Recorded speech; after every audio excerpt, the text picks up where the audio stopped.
so amazing, shining through you. One look in your eyes, and you know it's true. God is so amazing, shining through you.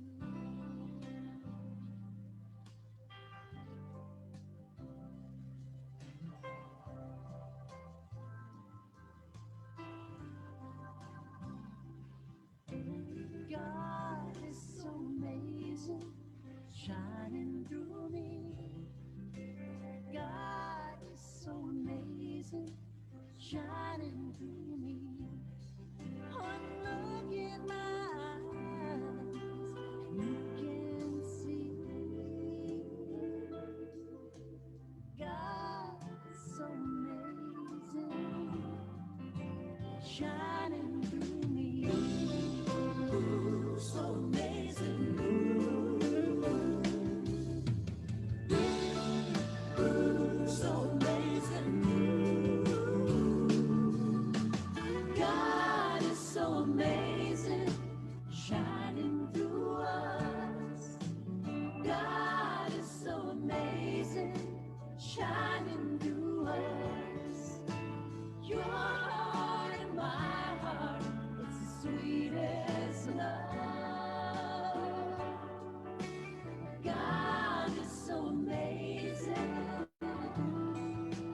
shining through us. God is so amazing, shining through us. God is so amazing, shining through us.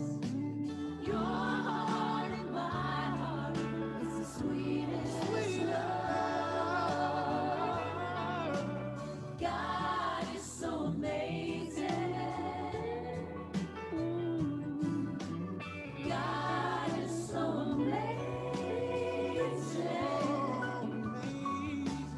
God is so amazing, shining through us. Ooh, so amazing. Ooh, God is so amazing.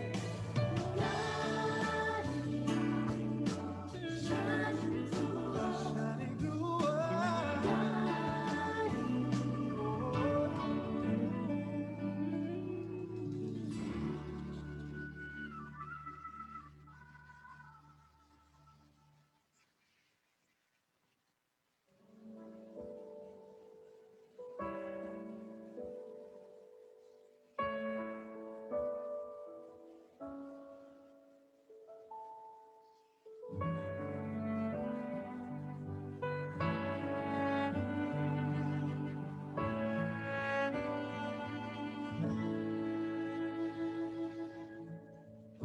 Child of mine, my beloved one, darling daughter, special son, you have never been alone. In my heart, you're always home. I'm not sure you understand. I am your greatest fan. Do you know how adored you are? How your precious heart is honored here. Do you know that you are loved and you're enough just the way you are? Do you know how adored you are?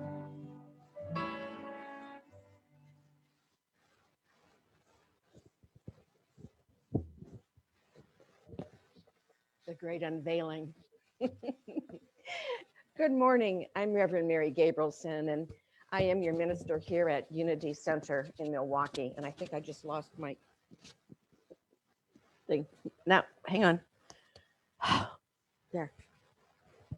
No, not on yet.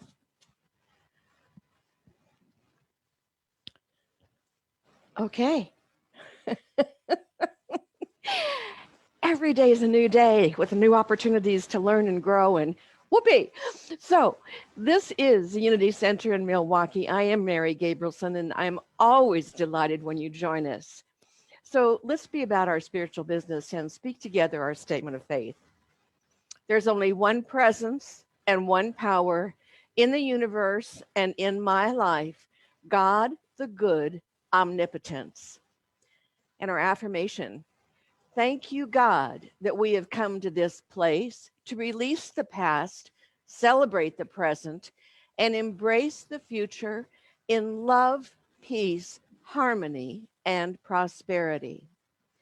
And our prayer for racial healing: we are here because we care. We are here because you care. We are here because I care. Let me be the peace and act the peace. Let us move our hearts to the highest and best of us and focus on racial healing for self, others, and the world. In unity and through the name of Christ. Amen. This is the time in our celebration when we pray for those who have made prayer requests. And you're always invited to do so. You can call the office, or you can send us a note, and we will be lifting your prayer request up as well as that of others. So let's just get comfortable for a moment. Allow yourself to take a couple of deep breaths.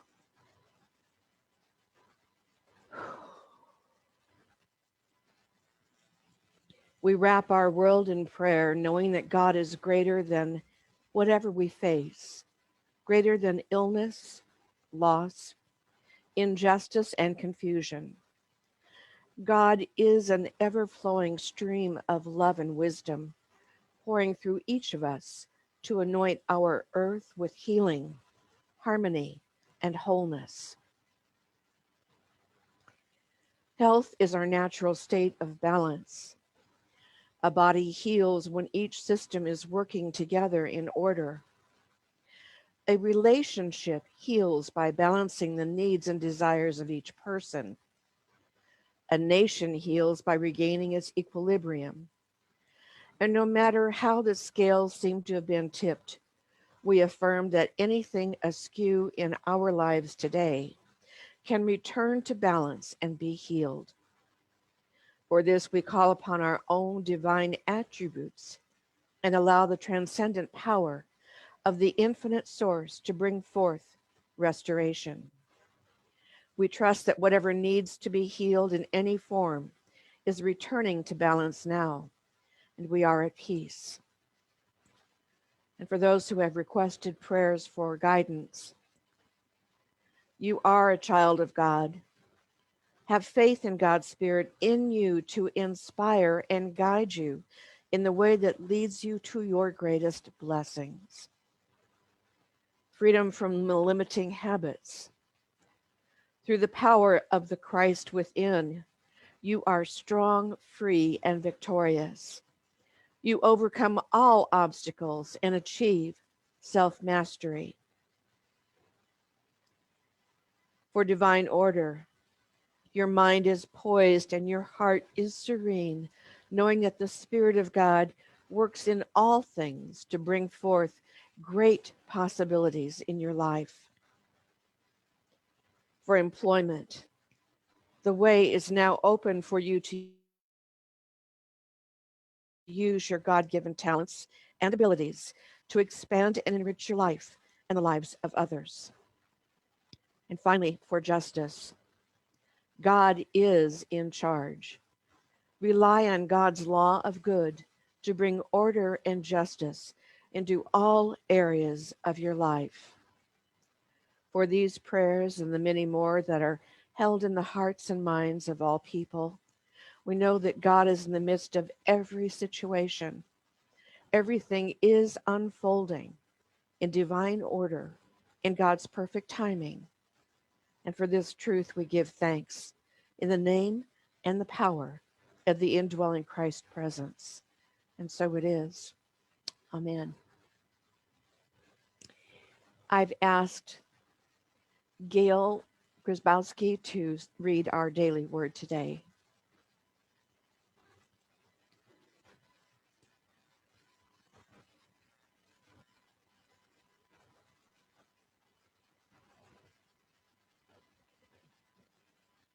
Good morning, everyone. Today's word is forgive. I extend forgiveness to myself. Throughout my life, I have forgiven those who have hurt and disappointed me. In turn, I have been grateful when others extended understanding and forgiveness to me. Even though I have learned to be forgiving with others, I may still find it difficult to forgive myself for mistakes that I've made, disappointments I have caused, and commitments I have broken. Today, I open my heart with love and compassion. I forgive myself.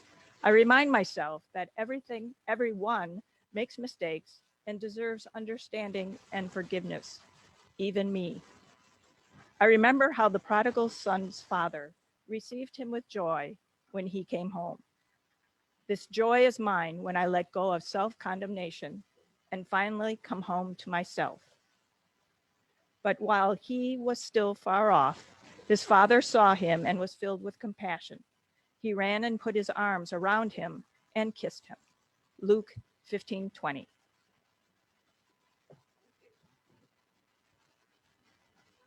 Blessed with the music from Kevin.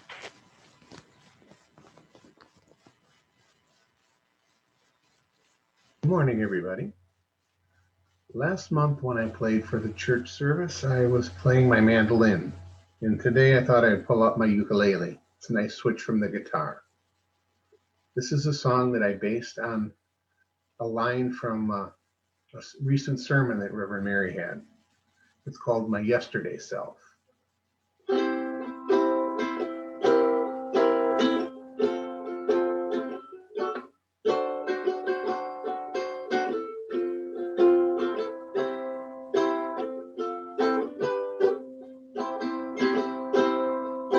My yesterday self is up on the shelf.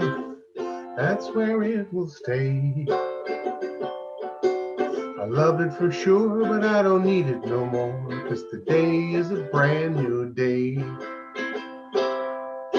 My yesterday self was anxious. My yesterday self was small. My yesterday self was angry, but that won't do at all. Won't do at all. Today I team with spirit, aligned with creative force. And I need not direct, I just let spirit run its course. So my yesterday self is up on a shelf, I finally put it away. I needed it then, but I'm growing again, and today is a brand new day. Today is a brand new day. My yesterday self was cranky. My yesterday self was fearful. My yesterday self was judgy. But this is a whole new year. A whole new year. My will align, my highest self works for the greatest good. Results achieved are far beyond what I thought I could. What I thought I could. So my yesterday self is up on that shelf. That's where it will stay. I needed it then, but I'm growing again, and today is a brand new day. Today is a brand new day. Thank you. Good morning, everybody. Wow, Kev, that is so cool. Thank you for that. That is an expression that I use when I'm trying to describe the fact that I've made some changes in my life, that I've grown a little bit in some direction. And it makes sense to me, and it made sense to Kevin because he put it together in a great little song, and I appreciate that. So today we are continuing to talk about some of my favorite teachers. And I have favorite teachers who were scientists and who were philosophers and who were artists, but I'm talking about a spiritual teacher today, the Buddha. So, of course, Jesus Christ is my number one favorite teacher, but I have many that I really appreciate. And the one I'm talking about is Siddhartha, Gautama, the Buddha. In my head, I think if they had lived in the same time frame, they would have had wonderful conversations and probably some serious debates. But basically, I think it would have been a delight to be around them. Of course, that's not what happened. Buddha was alive in about 2,500 years before Christ. But we appreciate the conversation that we have grown through in reading his teachings and in understanding more about him. But one of the things that, of course, I appreciate most about unity, and I say it almost every week, is that we honor the perennial truth that is found in all of the world's great religions.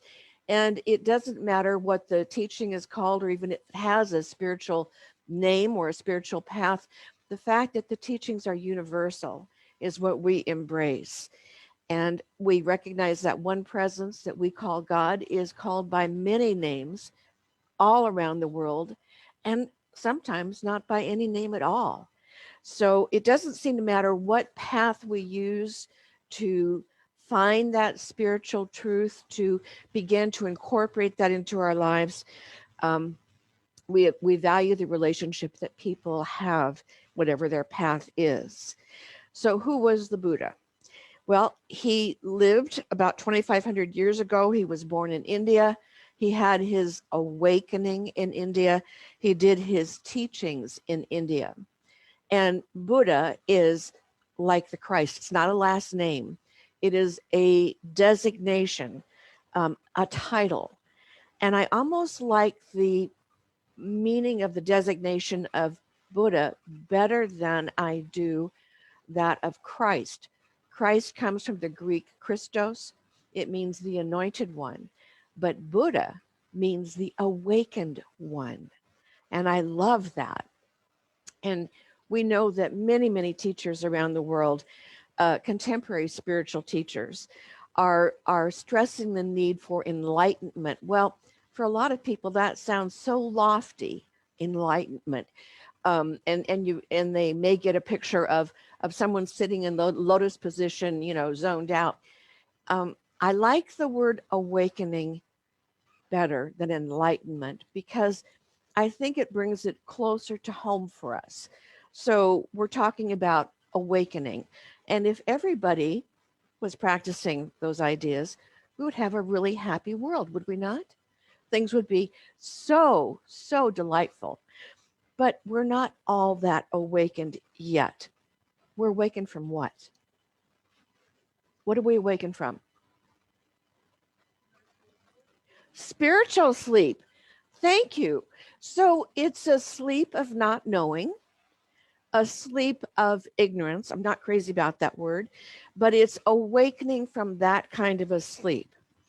And this can be a little bit of a challenge for us in metaphysics because if we are at the entry level point of metaphysics, we'll say, well, if I awaken and I see the world and the world is full of negativity, I mustn't be doing my unity practices, my spiritual work correctly. But that's not true. Unity never says close your eyes.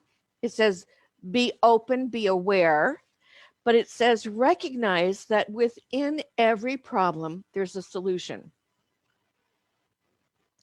Within every problem, there's a solution. And inherent in any difficulty or challenge, and this is something we know and we practice, is an opportunity to grow. It's an opportunity to be blessed. So when you run up against those days when it seems like nothing is going the way you want it to, that you're just hit boulders on the path, you hit places all along the way that seem to be stopping you, they are really there for a purpose. And maybe the purpose is slow down, smell the roses or the coffee, whatever your preference is, and it be in the moment instead of being ahead of yourself about what needs to do. And I speak from experience when I say this. I lived so much of my life in the 5-year plan, the 10-year plan, that I wasn't very present in my body in the moment. That does account for much of my clumsiness, I believe. So I'm blessing that and letting that go. And I'm trying to be more in the moment. Buddhism is a way of life that emphasizes peacefulness, that emphasizes loving kindness, that emphasizes mindfulness, and emphasizes wisdom. Doesn't that sound like an awful lot of what unity is? It's about living a life that is peaceful so that we can cultivate a life of wisdom, to come from a place of loving kindness, to be about peace internally as well as externally. And there's a lot in Buddhism that parallels very basics in science. There are 3 truths in Buddhism, and they are these. The first is nothing is ever lost in the universe. Say that with me. Nothing is ever lost in the universe. Doesn't that sound like Physics 101? Yeah.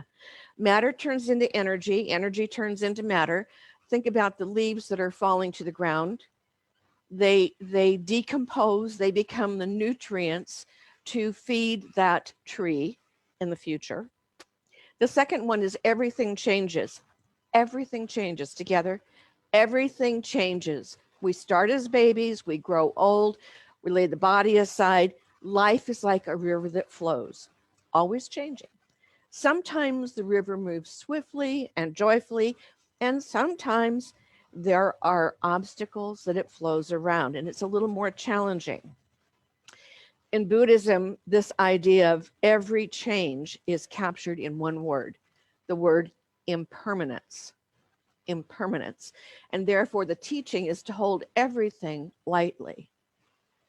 Hold everything lightly. So that means your loving relationships. That means your work. That means yourself. Sometimes we take ourselves kind of seriously. I don't know about you, but I have been known to do that. And when I do that, I realize, what a joke. What a joke. And I'm able to find the humor in my thinking. The third is the law of cause and effect. The law of cause and effect. For every action, there is an equal reaction.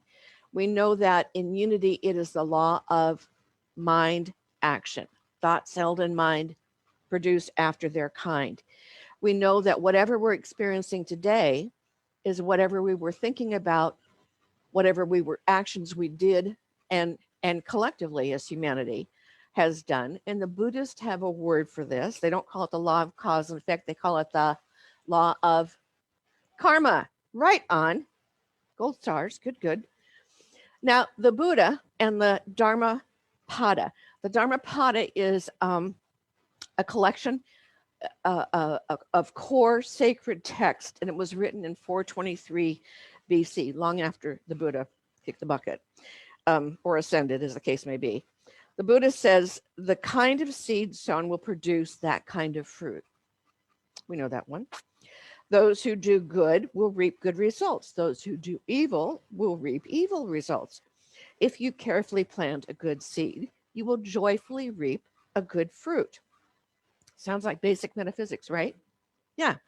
If you wondered why, you don't have to wonder anymore, because the founders of unity, the founders Charles and Myrtle, exhaustively, deeply studied the world's religions and traditions. And they explored the Eastern religions probably more strongly than anything else. And when you get to those core teachings of unity, you begin to think, oh, gosh, this sounds like Buddhism. Or, that sounds like Taoism to me. The Fillmores embraced and pulled out of all of these different traditions the ideas and concepts that resonated with them. And then they took them into the laboratory of their own lives, saying, if this means this, and I do this in my practice, what will happen? How will it benefit me? How will I then benefit the world? The essence of Buddhism to me is this: all of our problems and suffering arise from confused and negative states of mind. All of our problems and suffering arise from confused and negative states of mind. So here's a homework assignment for you. You know I love to give homework. The next time you find yourself stuck in a problem or feeling like you're suffering about something, ask yourself, what am I confused about right now? If you don't feel confused, then ask, how am I forgetting? What negativity is holding on in me? And you will find something interesting. All of our problems arise from negative and confused states of mind. Similarly, all of our happiness and good fortune arise from peaceful and positive states of mind. All of our happiness and good fortune arise from peaceful and positive states of mind. So let me ask you a very basic question here. Who thinks your thoughts? Not a trick question. You do, right? You think your thoughts, I think my thoughts. Have you ever had moments where you wish somebody else was doing it, or they weren't what was going on in your head? If you ever feel like you want to get away from some of those thoughts, realize that's why you're in this teaching. That's why I'm in this teaching. At the heart of Buddhism and the heart of the teachings, our teaching, is an understanding of the mind, working at the level and appreciation of the mind. Back to basic metaphysics, right? William James, who was the founder of American philosophy and psychology, once described the New Thought movement, of which Unity is a part, as the only uniquely American contribution to the body of religious thought, and described it as the religion of healthy mindedness. I love that phrase, the religion of healthy mindedness. Don't like the word religion, but I do like the healthy mindedness. So that's why there's so much emphasis in the Unity movement and in science of mind and in Buddhism to work at the level of mind, not about manipulating things out here. It's about cultivating a peacefulness, an attitude of easy surrender and freedom from within. There's a line from the Dharmapada, those teachings. This is the second verse. All that we are is a result of our thoughts. That's us. And this one, I really like this one a lot. Whatever an enemy may do, he cannot harm you as much as your own wrongly directed thoughts. Oh, but it's true. It's true. Have you ever been subjected to wrongly directed thoughts? I have. I bet you have too. The teacher Byron Katie, how many of you know Byron Katie and her work? Okay.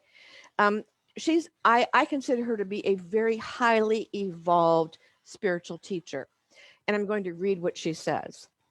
The most important relationship any of us will ever have is not the relationship we have with our significant other, not the relationship with our children or our best friend, or whatever we even call or refer to as God. The most important relationship we will ever have is to our thoughts, to our thinking, because it is by the construct of our thoughts and our thinking that we create our internal experience. Sometimes I'm very delighted that my internal experience is very different than what I perceive in the outer.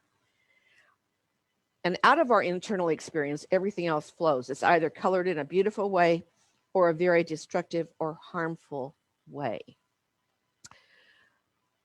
You've probably heard or been aware that in Buddhism, there are 4 noble truths. And they all deal with the idea of suffering. Now, that used to really tick me off, the idea of suffering. But I came to realize that suffering doesn't mean necessarily excruciating pain. Suffering can be grieving. Suffering can be a state of mind more than physical disaster. But when the Buddha awakened, he realized that suffering is real and it does exist. And it falls into the life of each and every person. It's a universal experience. But how we experience is individual to us. So the Four Noble Truths deal with the cause of suffering, what suffering is, the cessation, the stopping of suffering, and the path to be practiced. And in that will be the experience of suffering.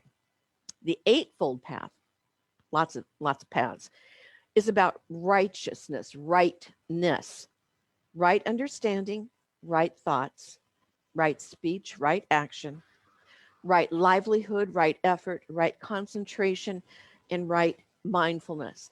You know, if we put those on a big bulletin board or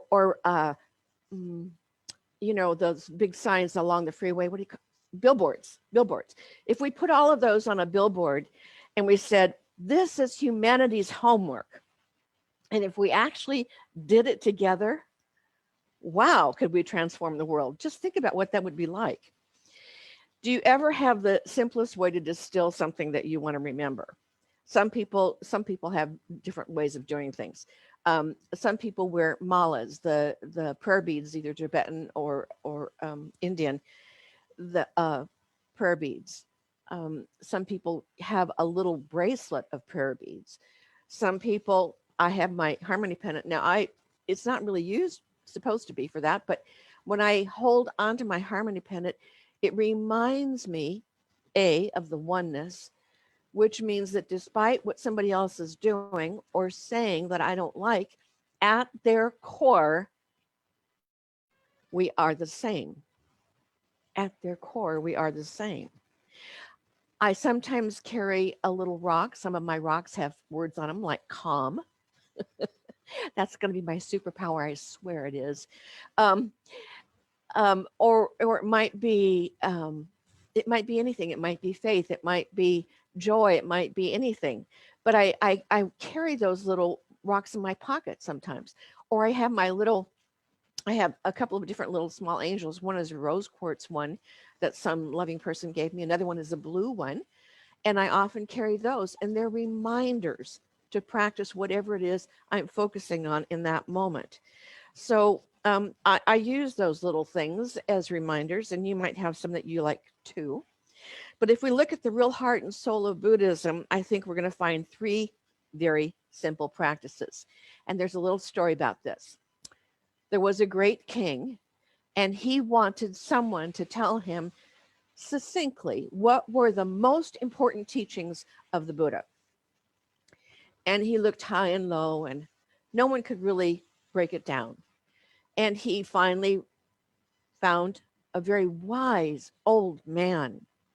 And the wise old man knew, and this is the answer he gave.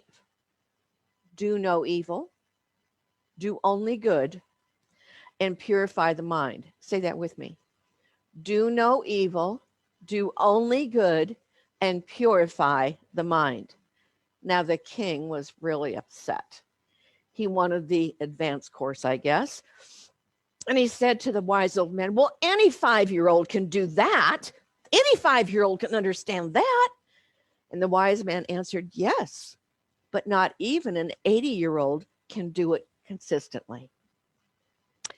Consistently do no evil, consistently do no harm, consistently purify the mind.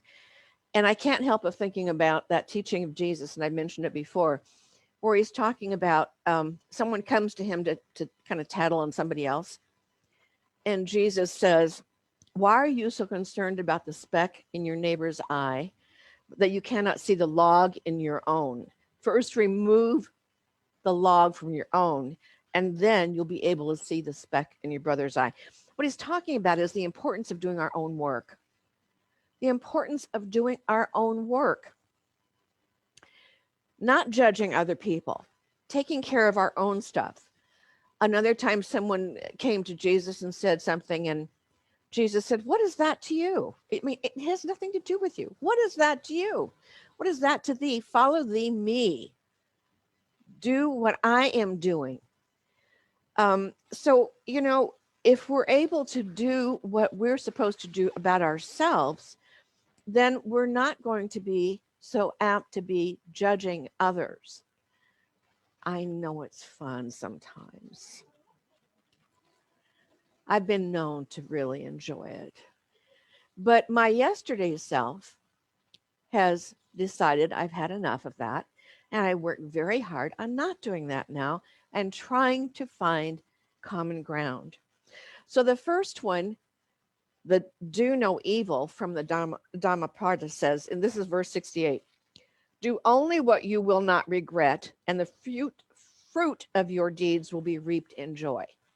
Do only what you will not regret, and the fruit of your deeds will be reaped in joy. That sounds so simple, doesn't it? It's so clear.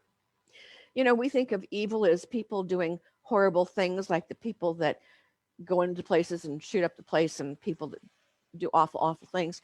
But evil comes in lots of different forms. Have you ever done anything that you regretted? Let me put it in a different way.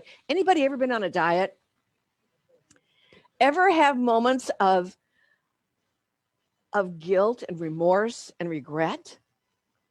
I surely have, because I knew better. I wasn't going to do that. I was going to do something else that was going to make a different choice and have different results. The idea of do no evil is not about the really evil things out in the world. I don't think any of us will do those, but we're so tempted.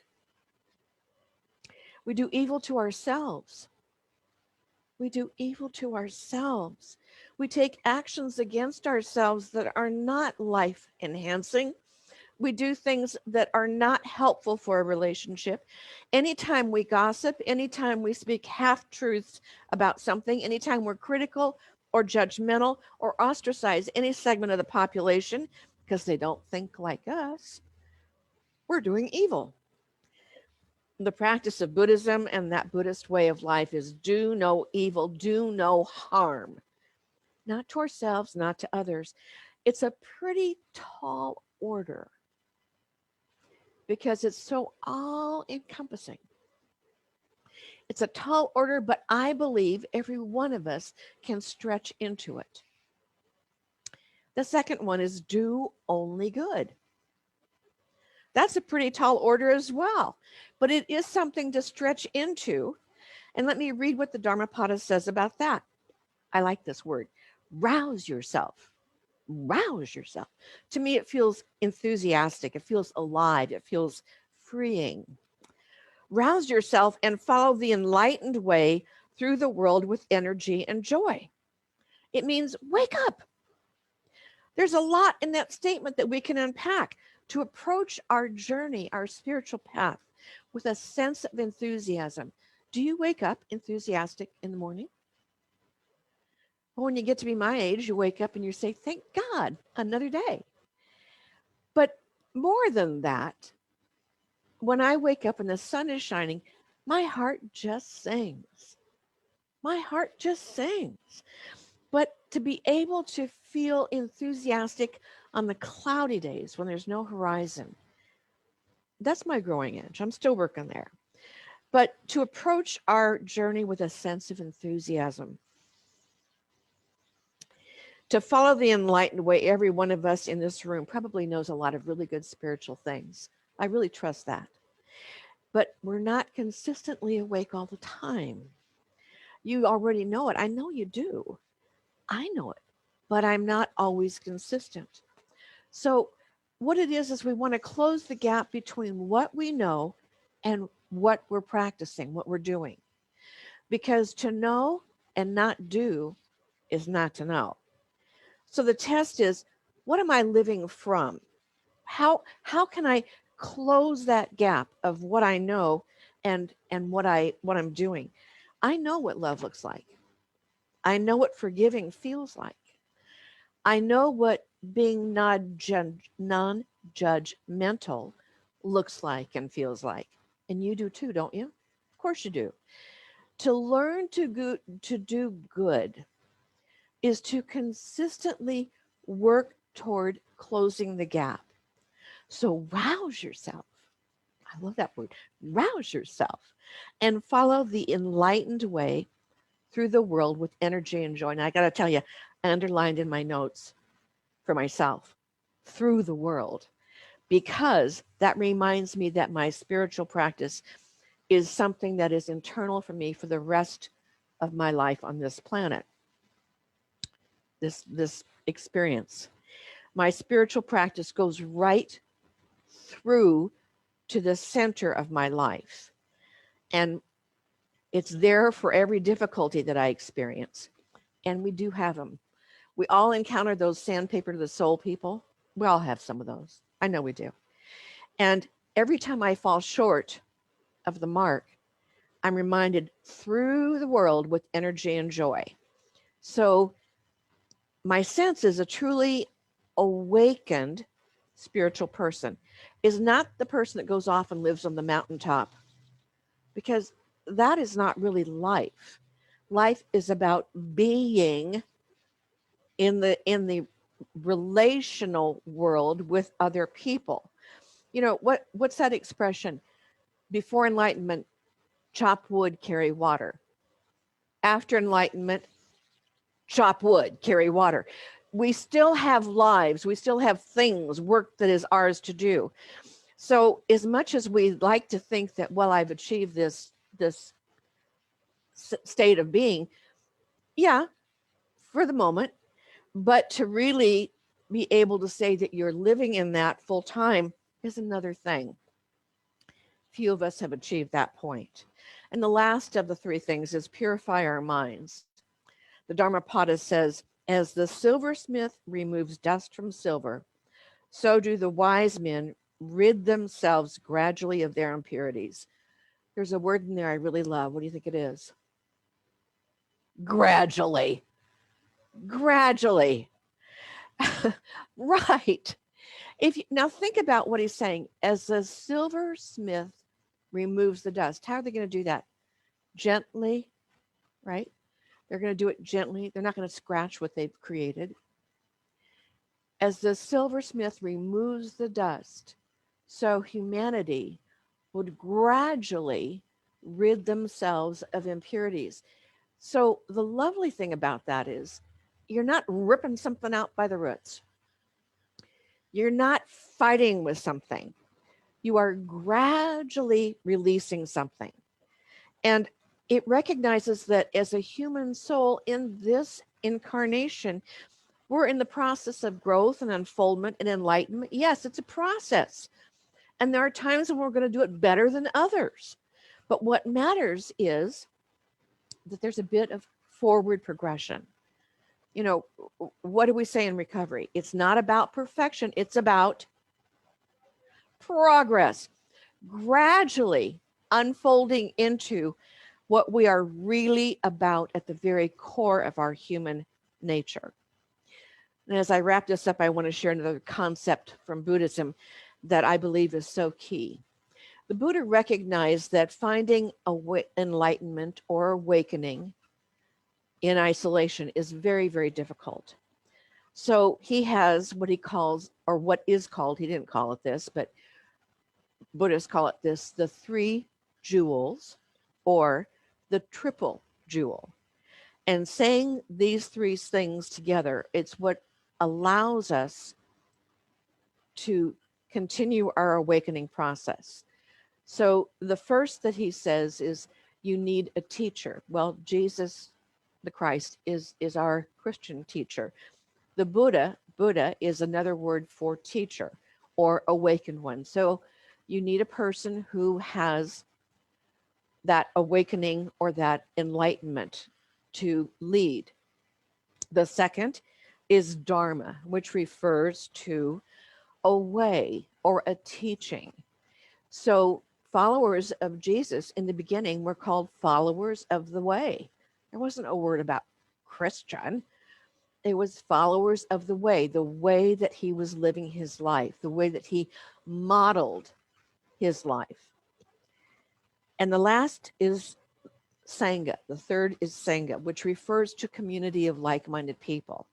So in order to really grow spiritually and to become awakened and to stay awake more than asleep.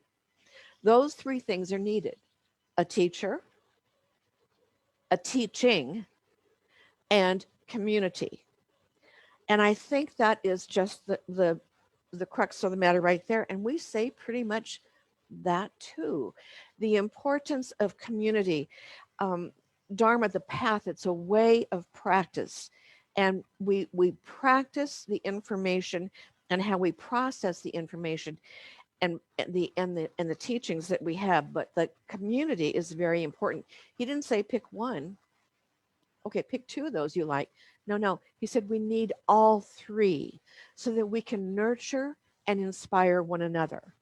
And we can, if we're invited, give feedback or instruction to one another. We learn from one another. And I think that's why the Buddha said that the three jewels are needed: a teacher, a teaching, and community. So in closing, I want to remember these things from Buddhism. All of our suffering arises from confused and negative states of mind. So the next time you're suffering, ask yourself, what am I confused about right now? Am I holding a harmful, negative state of mind? And all of our happiness and good fortune arises from the peaceful and positive states of mind. Speak that with me. All of our happiness and good fortune arises from peaceful and positive states of mind. Namaste. You're welcome. So let's prepare for meditation. And as we do so, we move into that quiet place that we know so well. And we allow that place of peace to become foremost in our minds.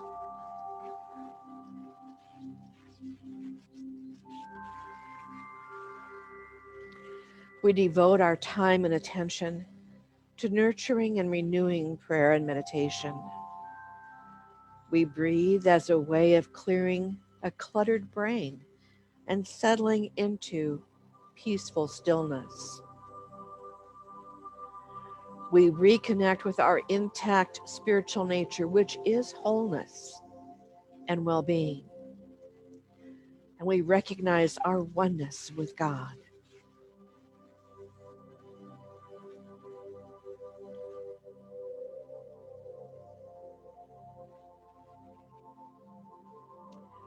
With every mindful breath, I breathe in peace. With every exhalation, there's a letting go into the peace of the present moment, soothing my body and calming my thoughts. I rest in my natural state of spiritual well-being, unperturbed by any sensation or circumstances.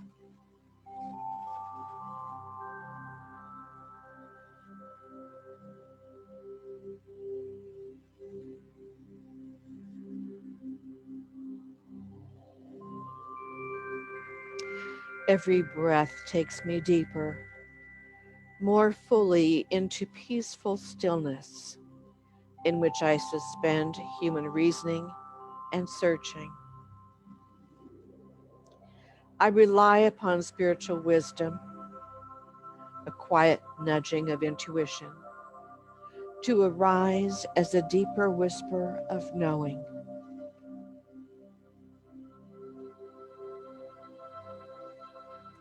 Questions and concerns resolve naturally from the silence,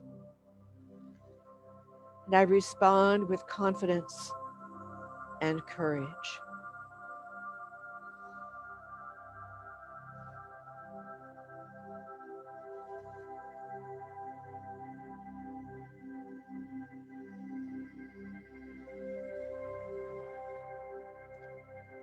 Each breath reminds me of the continuous flow of divine life that is my animating and vitalizing power.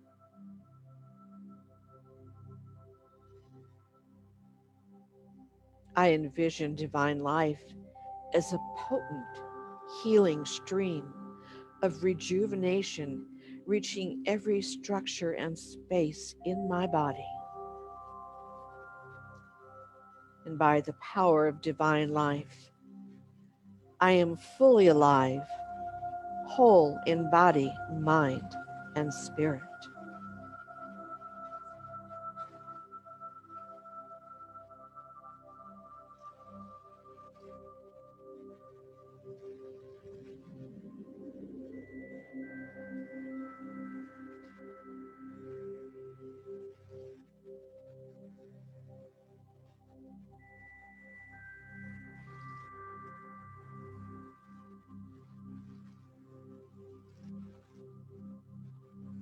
Breathing in and out, I draw upon limitless substance to access abundant health, wealth, wisdom, and strength for every moment's need.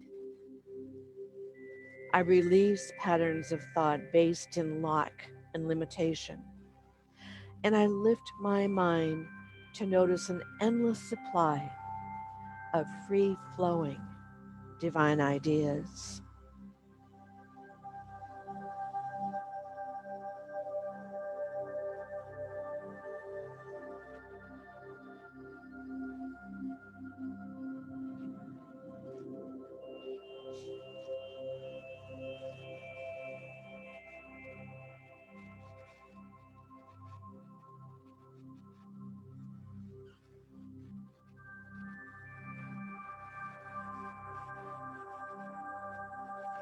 Easily I breathe, trusting in every ordered step forward.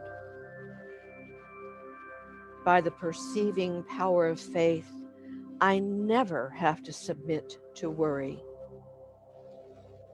Instead, I perceive the underlying and pervasive presence of God, of good, as I take my next steps forward. I walk by faith.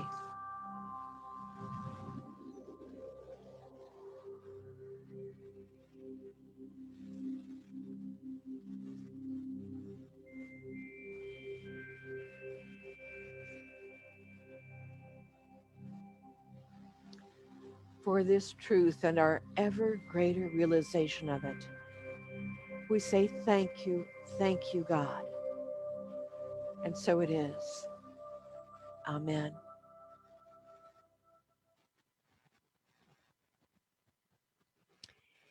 This is the time in our celebration when we prepare our tithes and offerings. And while we don't pass a basket, there is one here that you can leave your gift as you're leaving the chapel by these doors, the north doors. So if you'll hold the gift that you wish to give in your hands, let us bless them together. There is no lack or limitation. Freely I give, and freely I receive from God's abundance. I am blessed as I give, and unity is blessed in receiving. Truly we are, and we are so grateful for your gifts. Thank you.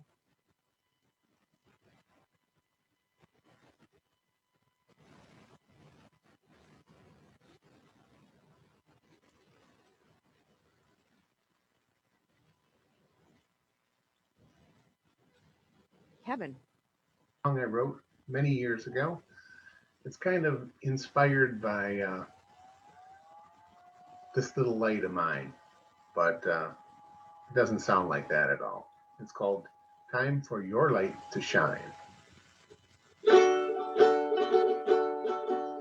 I don't know what you will say, but I'm gonna tell you anyway. It's time for your light to shine. The day can sometimes weigh us down, but you can turn it all around. It's time for your light to shine.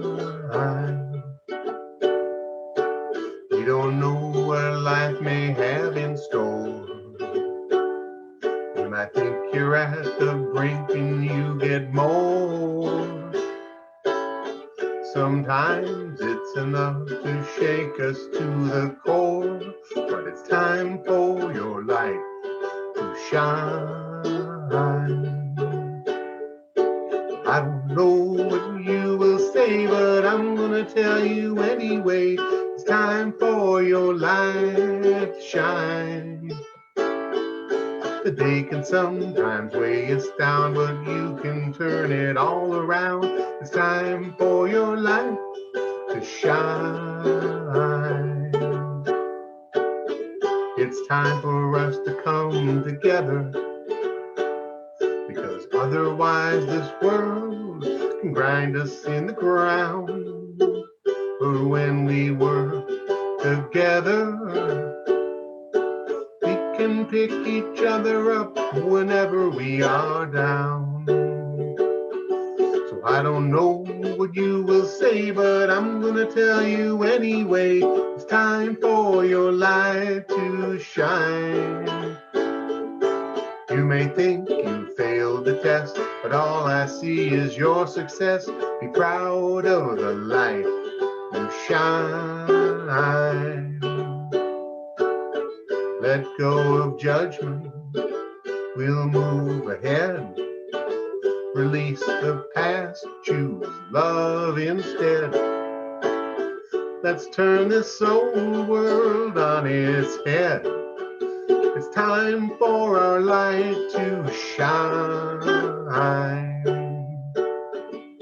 You might think your light is like a candle in the gloom, but to me your light is a dozen suns, it's 100,000 moons. When I'm feeling empty as some dark and musty tomb, I reach for the light you shine. I reach for the light you shine.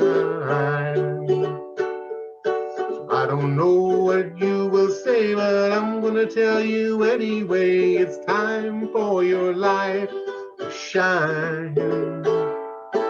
You may think you failed the test, but all I see is your success. Be proud of the light you shine.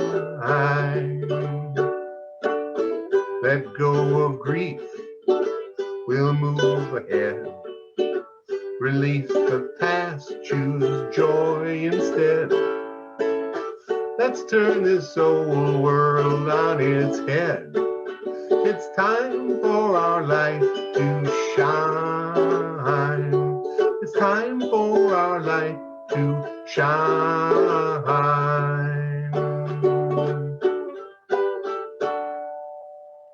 Wow, what Shine fun your on light. the ukulele. Thank you, Kevin. That was fun. Thank you. So announcements, we actually have some.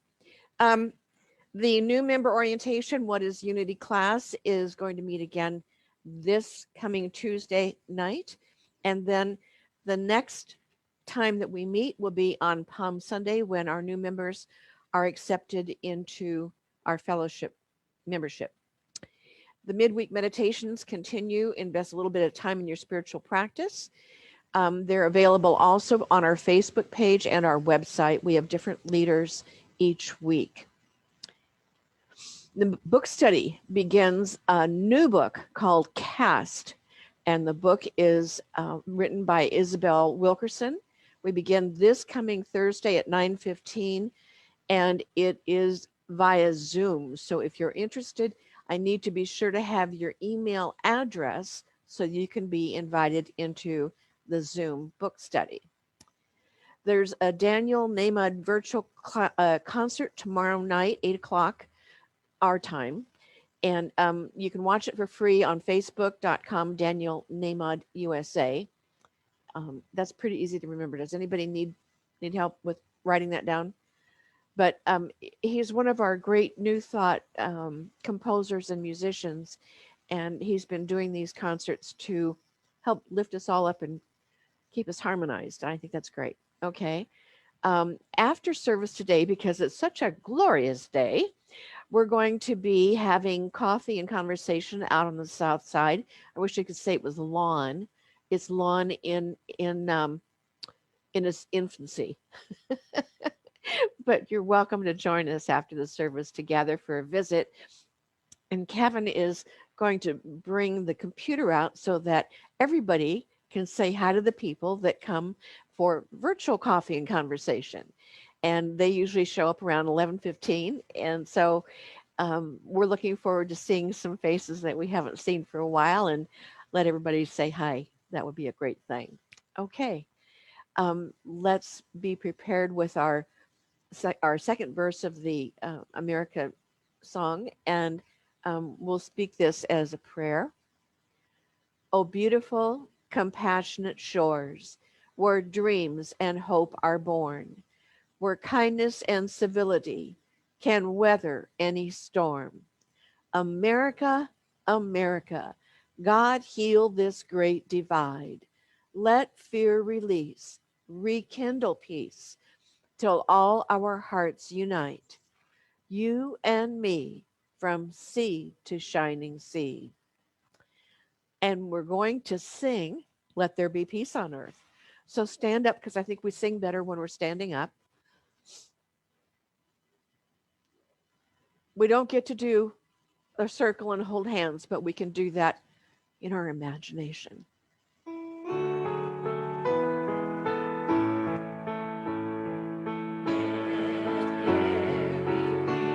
on earth, and let it begin with me. Let there be peace on earth, the peace that was meant to be.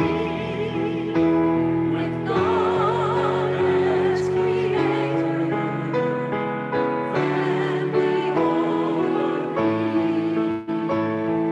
Let us walk with each other in perfect harmony. Let peace begin with me. Let this be the moment now. With every step I take, let this be my joyous vow. To take each moment and live each moment in peace eternally. Let there be peace on earth, and let it begin with me.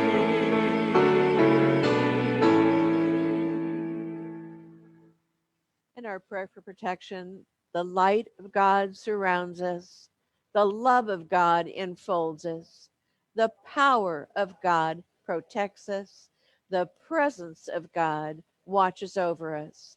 Wherever we are, God is, and so it is. God bless us all richly. See you next week. Next week is Palm Sunday, so show up.